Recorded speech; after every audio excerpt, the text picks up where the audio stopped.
So in this question 10.7, in a double slit experiment, the angular width of a fringe is found to be 0.2 degree. तो एक double slit experiment है, किसी एक fringe की बात हो रही है. Let's say it is a dark bright fringe. Bright fringe ऐसा स्पेसिफिकली कुछ कहा नहीं है, तो हम कुछ भी अज्यूम कर सकते हैं. ठीक है. और मान लिया ये nth ब्राइट फ्रिंज है, तो कैपिटल डी की वैल्यू है 1 मीटर और स्मॉल डी की वैल्यू यहाँ पर दी ही नहीं है, नहीं दिया है. और ये जो विड्थ है, ये एंगल जो है, एंगुलर विड्थ जो है वो 0.2 डिग्री है. इसका मतलब theta is approximately tan theta और this is x upon D, यानी कि x अपॉन 1. तो x की वैल्यू क्या हो गई? 0.2. ठीक है. ओके.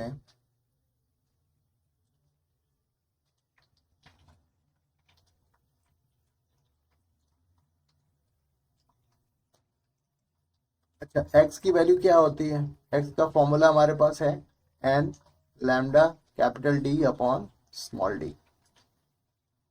कैपिटल डी की वैल्यू जो है वो गिवन नहीं है, बट दैट्स ओके. तो यानी कि x is equal to n lambda d upon small d is equal to 0.2 degree. तो जैसा कि हमें यहाँ पर दिखाई दे रहा है कि x जो है it is directly proportional to lambda. Okay. तो जैसा कि tan थीटा क्या होता है? Perpendicular distance divided by base, यही होता है. बेस तो यहाँ पर कांस्टेंट है, तो जैसे जैसे परपेंडिकुलर डिस्टेंस यानी x की वैल्यू बढ़ रही है, वैसे वैसे थीटा की वैल्यू भी बढ़ेगी. अगर x की वैल्यू घट रही है तो थीटा की वैल्यू स्मॉल होगी. ओके. अच्छा, जो x की वैल्यू है it is directly proportional to lambda. एक चीज और भी हमें पता है कि v is equal to nu lambda. और लाइट एक मीडियम से दूसरे मीडियम में जब एंटर करती है तो इसकी फ्रीक्वेंसी में कोई चेंज नहीं आता. It means v is directly proportional to lambda. तो इसका मतलब ये हुआ कि अगर लैम्डा की वैल्यू बढ़ेगी तो वेलोसिटी की वैल्यू बढ़ेगी, और अगर वेलोसिटी घट रही है तो इसका लैम्डा की वैल्यू भी घट रही है. ओके. तो यहां पर जैसा कि क्वेश्चन में पूछा गया है कि what will be the angular width of the fringe if the entire experimental apparatus is immersed in water. पूरी सेम टू सेम जो एक्सपेरिमेंटल सेटअप है उसको हमने वाटर में परफॉर्म किया. उस केस में ये फ्रिंज की जो हमारी जो ब्राइट फ्रिंज बन रही है उसकी एंगुलर विड्थ क्या होगी? बात समझ में आ रही है आपको? तो इसका मतलब ये हुआ कि अगर सेकेंड मीडियम में यानी कि डिफरेंट मीडियम में लैम्डा की वैल्यू बढ़ेगी तो एंगुलर विड्थ बढ़ेगी, और अगर ये घटेगी यानी लैम्डा की वैल्यू घटेगी तो एक्स की वैल्यू भी घटेगी, या इसका मतलब एंगुलर विड्थ घटेगी. तो एन वाटर जो है वो विथ रिस्पेक्ट टू एयर, तो क्या हो गया? एन डब्ल्यू अपॉन एन ए, और ये हो गया हमारा velocity velocity in air divided by velocity of light in water, ये होता है। तो इसका मतलब ये हुआ कि जो, अगर मैं ये कहूँ कि n की वैल्यू हमारी 4/3 है, so what does it mean? V A upon V W, it means V W is less than V A, यानी वाटर के अंदर लाइट की वेलोसिटी घट जाएगी। ठीक है ना? तो अब यहाँ पर क्या हुआ, इसका मतलब ये हुआ कि जब हम इस पूरे एक्सपेरिमेंटल सेटअप को वाटर मीडियम में इमर्स करेंगे, तो इतनी बात तो हमें पता चल गई कि एंगुलर विड्थ जो है वो रिड्यूस होगी। कितनी रिड्यूस होगी? That we can solve here. तो एंगुलर विड्थ जो है, यानी कि theta is equal to, let's say x dash हो गया डिवाइडेड बाई डी, और ये हमारा n lambda dash d upon small d. तो ये nth फ्रिंज है, ये this is not refractive index. तो अब हमारी n D upon small d, ये तो हमारे कांस्टेंट है, और लैम्डा डैश की वैल्यू क्या हो जाएगी? लैम्डा डैश की वैल्यू जो होगी वो, इसका मतलब ये हुआ कि 4/3 is equal to lambda upon lambda dash. तो lambda dash will be 3/4 lambda, यानी कि 3/4 लैम्डा, यानी N D upon D lambda into 3/4। अच्छा, इसकी वैल्यू क्या है? हमें पता है पहले से, 0.2 इंटू 3/4, यानी कि 0.3/2, 0.3/2। तो theta comes out to be 0.15 degree. I hope इतनी सी बात आपको समझ में आई हो। इसका मतलब जो है, इन सिंपल वर्ड, जो हमारा एंगुलर विड्थ है, जो एंगुलर विड्थ है वो डायरेक्टली प्रोपोर्शनल टू एक्स है। ठीक है? और एक्स जो है वो डायरेक्टली प्रोपोर्शनल टू लैम्डा है, और लैम्डा जो है वो डायरेक्टली प्रोपोर्शनल टू 1/n है। यानी कि रिफ्रैक्टिव इंडेक्स जितनी ज्यादा होगी, लैम्डा की वैल्यू उतनी घटेगी। तो जैसा कि इस मीडियम में, डेंसर मीडियम में रिफ्रैक्टिव इंडेक्स बढ़ गई, तो इसका मतलब लैम्डा घट गई। कितने टाइम्स? 3/4 टाइम्स। तो लैम्डा डैश क्या हो जाएगा? 3/4 टाइम्स लैम्डा। क्यों भाई, क्यों? क्योंकि there is an inverse relationship. तो अच्छा, तो इसका मतलब ये हुआ कि x इज प्रोपोर्शनल टू लैम्डा। तो यानी लैम्डा डैश अगर 3/4 लैम्डा है, तो इसका मतलब जो एंगुलर विड्थ है वो 3/4 times of original angular width हो जाएगी। वही काम हमने यहाँ पर किया है।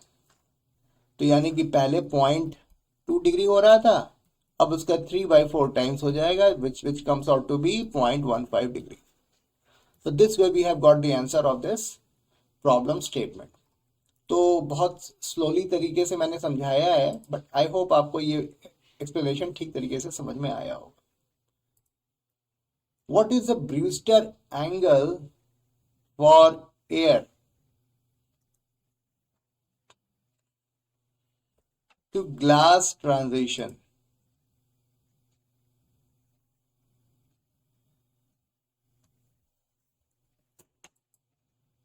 एक सेकेंड, इसको मैं थोड़ा सा इलाज कर लेता हूँ। ठीक है?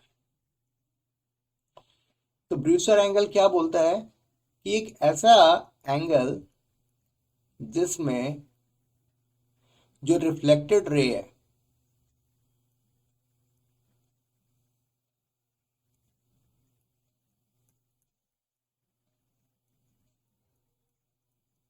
और रिफ्रैक्टेड रे है।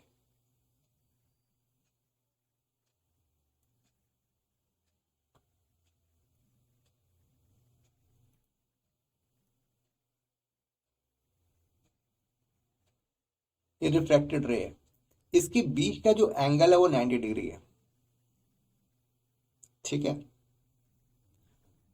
तो ब्रूस्टर एंगल इस एंगल की बात कर रहा है कि वो एंगल जिस पर आई वो ये रे हमारी रिफ्लेक्ट तो हो रही है, साथ में वो एक पोर्शन रिफ्रैक्शन भी हो रहा है। इस स्पेसिफिक केस में रिफ्रैक्टेड रे और रिफ्लेक्टेड रे के बीच में एंगल 90 डिग्री का है। तो चलो भाई, ये y हो गया, ये y डैश होगा, और ए ओ बी। तो वाई वाई डैश को हम लोग एनालाइज कर लेते हैं। वाई वाई डैश के बीच का जो एंगल है ओ वाई, एंगल बिटवीन, यानी कि angle Y O Y dash कितना है, 180 डिग्री है। ठीक है ना, तो आई सी प्लस 90 डिग्री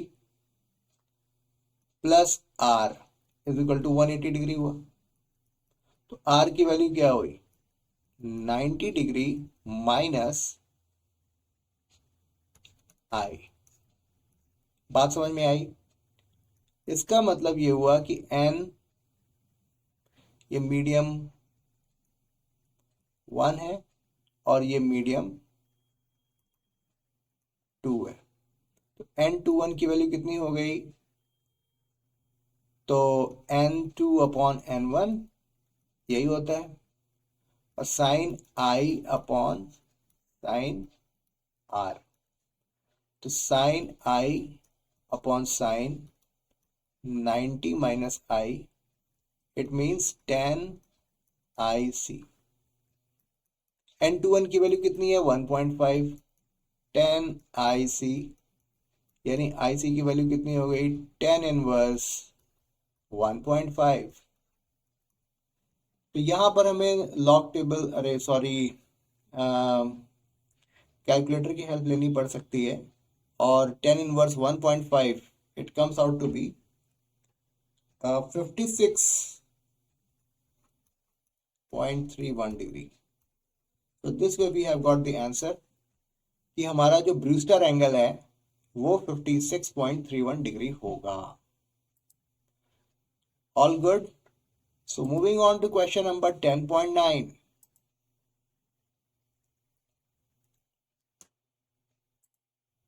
इसे भी मैं थोड़ा सा इनलार्ज कर लेता हूं।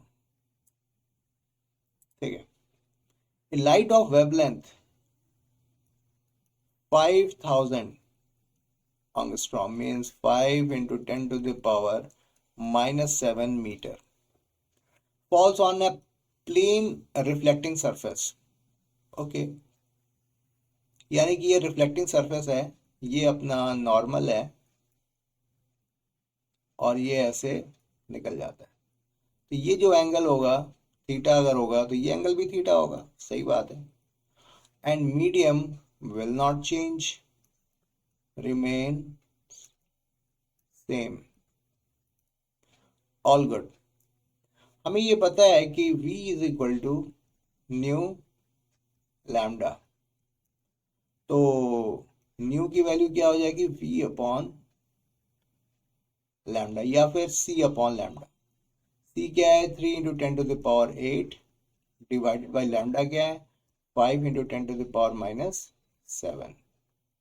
तो 30 into 10 to the power 7 plus 7 divided by 5, यानी कि न्यू की वैल्यू क्या हो गई, 6 into 10 to the power 14 hertz.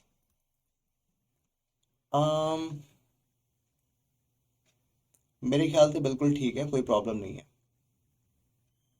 What are the wavelengths and the frequency of the reflected light? तो देखो ये मीडियम रिमेन सेम, तो जो सारे कैरेक्टरिस्टिक पैरामीटर्स हैं वो सारे के सारे वही रहेंगे, उसमें कोई भी चेंज नहीं आएगा। क्वेश्चन में हमें वेवलेंथ दी गई है तो फ्रीक्वेंसी आसानी से हम लोग कैलकुलेट कर सकते हैं, क्योंकि हमें पता है कि लाइट की जो स्पीड है वो 3 into 10 to the power 8 metre पर सेकेंड है। तो इस तरीके से हमने न्यू की वैल्यू यानी कि फ्रीक्वेंसी हमने फाइंड आउट कर लिया। और चूंकि रिफ्लेक्टेड रे है तो उसकी वेवलेंथ विल रिमेन सेम, तो lambda means 5000 angstrom, it will remain same.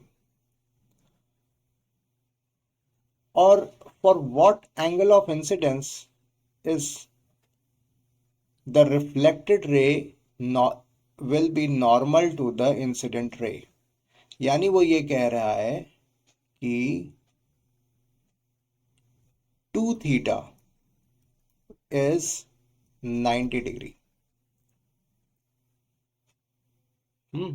2 theta is 90 degree. इसका मतलब यही है, the angle between incident ray and reflected ray is 90 degree. और इस डायग्राम में, इस फिगर में सीधा सीधा समझ में आ रहा है कि इंसिडेंट रे और रिफ्लेक्टेड रे के बीच का एंगल कितना है, 2 थीटा। तो ये theta comes out to be 45 degree. तो बहुत ही आसान आंसर हो गया। ये सरफेस के साथ 45 डिग्री बनाएगा और नॉर्मल के साथ भी ये 45 डिग्री बनाएगा, और इंसिडेंट रे और रिफ्लेक्टेड रे के बीच में 90 डिग्री एंगल होगा। So this way we have got the answer of this problem statement. So I hope ये एक्सप्लेनेशन आपको समझ में आया होगा, और ये आसान क्वेश्चंस थे, बड़ी आसानी से हमने इसको सॉल्व कर लिया। तो thank you very much for your time, and thank you for watching this video. If you like this video, then please do like, share and subscribe this channel. So God bless you all.